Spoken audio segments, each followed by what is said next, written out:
मैले त पहिला नै भनेको थिएँ नि होइन, बर्खा आएपछि चाहिँ यहाँ पुललाई चाहिँ कलर गरेको चाहिँ म देखाउँछु भनेर होइन। सो मैले त्यति बेला एउटा भिडियो बनाएको थिएँ यो पुल कलर गर्ने बेलामा चाहिँ होइन। यो चुडेललाई मेकअप र यो पुललाई कलर गर्ने उस्ता उस्तै भएको छ क्या अहिले। जस्तै कि माथि माथि हेर्दाखेरि यति मजाको देखिरहेको छ पुल होइन। अब यो पानी हेरौँ है, यो यहाँ पानी यसरी जमेको छ होइन।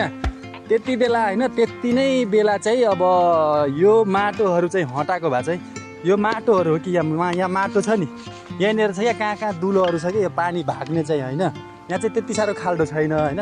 अब यहाँनिर हेरौँ ल, यहाँनिर भित्र के छ कसैलाई थाहा छैन। टिफरहरू चलेर चाहिँ अहिले पानीहरू धेरै भागेको छ होइन।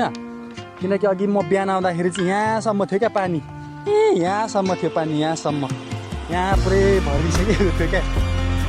अब यहाँनिर चाहिँ जे होस् कसैले चाहिँ गर्न चाहिँ गरेको हो, यहाँनिर चाहिँ पानी भगाएको रहेछ होइन।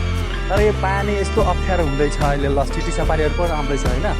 यहाँनिर यतिको खाल्डो छैन। अब हेरौँ ल, अब यहाँ कतिको अप्ठ्यारो हुँदैछ। मैले पहिला पनि मैले भनेकै हो क्या, भिडियो बनाएकै हो यो विषयमा चाहिँ होइन। अब कहाँ हिँड्नुभएको? ला ठिकै छ, यहाँ भिडियो बनाउँछु म त।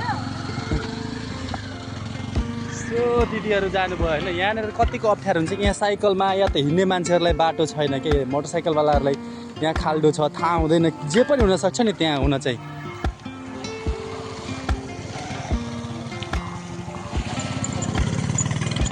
धेरै कुरा भन्नु त के होइन क्या, तर मेरो चाहिँ मनसाय एउटा के छ भने विचार होइन, यो माटोहरू चाहिँ हटाइदिएको भए होइन पानीहरू जम्दैन थियो होला नि त होइन। त्यहाँनिर दुलो छ क्या, सानो सानो दुलो हुन्छ पानी झर्ने होइन। उता बडा राउन्ड पनि त्यस्तै छ, यहाँ त्यस्तै छ। यहाँ प्रायः यहाँको पुलहरूमा चाहिँ त्यस्तै अलिक समस्या चाहिँ त्यस्तै छ कि यो होइन। राम्रो कुरा हो, कलर गरियो राम्रो कुराहरू क्या, तर जुन कुरा हुनुपर्ने त्यो चाहिँ मैले देखिनँ क्या। सो त्यही भएर मैले भिडियो बनाएको हो। किनकि मैले भनेको थिएँ बर्खाको टाइममा चाहिँ म यो टपिक्समा चाहिँ फेरि एउटा भिडियो बनाउँछु। आज कलर गरेको छ तर बर्खा आएको पनि छैन। एक दिन पानी, हिजो पानी परेको थियो, हिजै पानी परेको, अनि आज चाहिँ यस्तो भाउ हुँदैछ है। ल फेरि अर्को गाडी आउँदैछ, अहिले हेरौँ ल।